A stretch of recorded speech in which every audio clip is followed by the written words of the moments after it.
Hello, everybody. God bless everybody in Jesus Christ's name. Amen. Two things I wanted to talk about.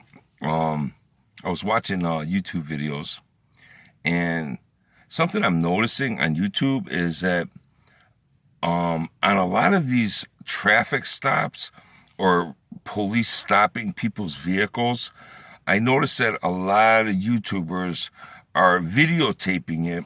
And when the police stop them, they only put their window down like that much. And they're telling the police, when the police ask them questions, they say, I don't answer questions. Now, I understand the cop stopping you for whatever reason, traffic related, of course, or vehicle related. You know, if they stop you, they stop you. And they ask for your license, insurance, and registration.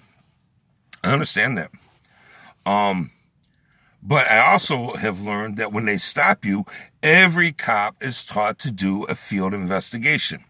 That's the reason why they say, where are you coming from? Have you been drinking tonight? Have you done this? They just ask questions.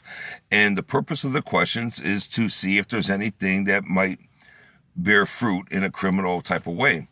So, a lot of these YouTubers are out there and they're like, I don't answer questions. And I see that this really causes a problem with the police. They don't like this.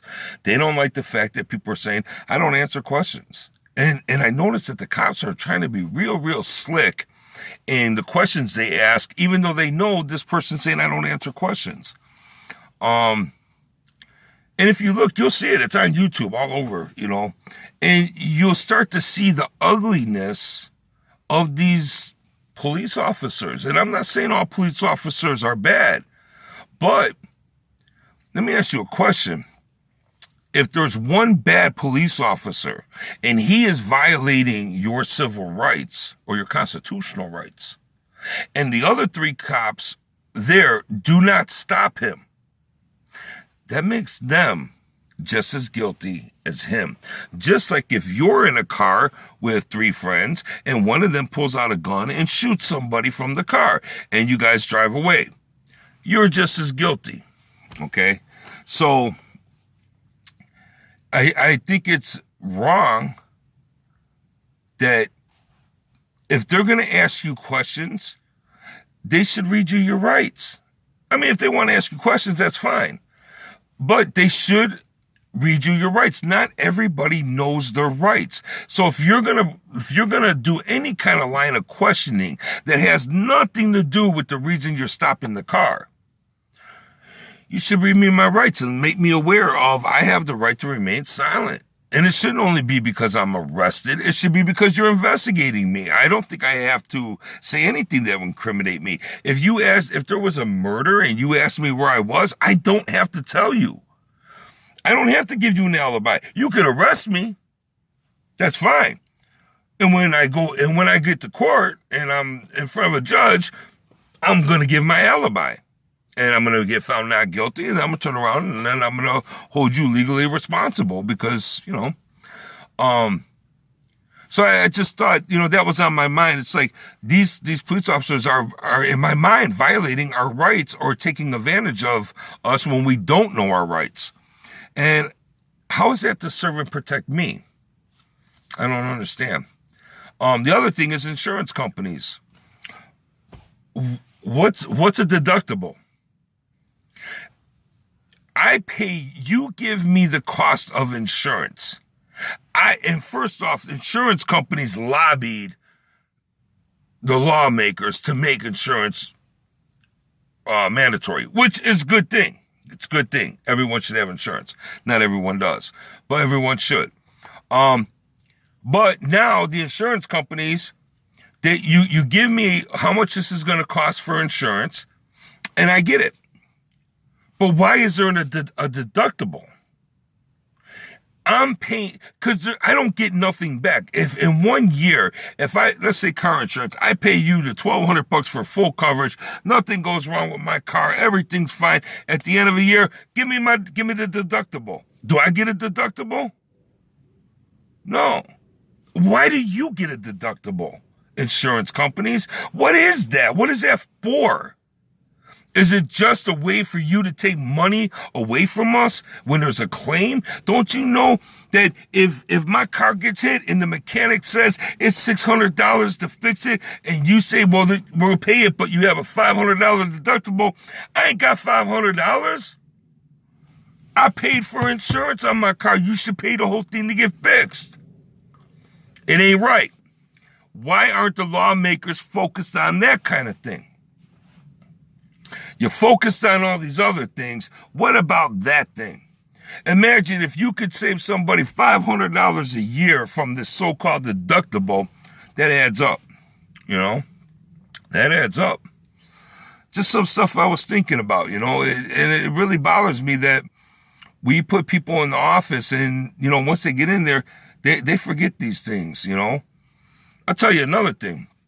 Somebody wants to be a president or a congressperson, any upper level of office. I think the networks, I think the top 10 networks should all be included in the debate. They should all be able to videotape it or send it out live, whatever. But none of them should be allowed to ask the questions. In fact, it should be only questions submitted from voters, registered voters, okay? And some normal person asked a question. Like, how much is a loaf of bread at Aldi's? Aldi's is one of the generic cheap stores, which is good for us poor people. Or Walmart. How much is a gallon of milk? How much is a dozen eggs? Right now, a dozen eggs is $1.22 at Walmart. It's very expensive. It's about 32 cents overpriced. Okay. How much is the average paying job? How much does it cost for a babysitter? Yeah, for every single day for 5 days a week. How much does a babysitter cost? How much is it for the toll? When you go to what is that name of that to the service station to get a mechanical repair? How much is labor? How much are these things? How much? And here's another thing. All these cell phones and cable and all that. You ever notice that they have all those little extra add-ons and stuff? Those aren't supposed to be charged to us. They have a right to it's not illegal, but it's really wrong. See, the charges that they're getting charged, they put it right on to us, so we pay that. But why do we do that? Don't you know if we could get together and we could all stand firm together, we wouldn't have to pay that? If we could all get together and say, you know what, we don't want any of these health. See, we can't get together because Satan has got us divided. Satan has us divided by doctrines, by beliefs, by social classes, by ethnic classes. So many divisions in this world that it isn't going to happen. But these questions are valid questions. It's like freaking deductibles. My car, I got basic insurance because my car's probably not even worth $2,000, and I don't want to pay that extra money. I pay just enough that I can drive it, and if I hit somebody, they're covered. If I crash the car, I don't get a car back. I'll be calling Uber. Well, look, I just was ranting and raving a little bit. I just wanted to bring that up about the police, and I'm not bashing the police, but the police are always the first ones to say, one bad apple spoils a bunch. Or if you're walking out of a house where it's known drug dealing, then you're either buying drugs or selling drugs. If you're a cop and you're with a cop who's breaking someone's constitutional rights or they're abusing their police authority, doesn't that same philosophy go for you? Something to think about. God bless everybody in Jesus Christ's name. Amen.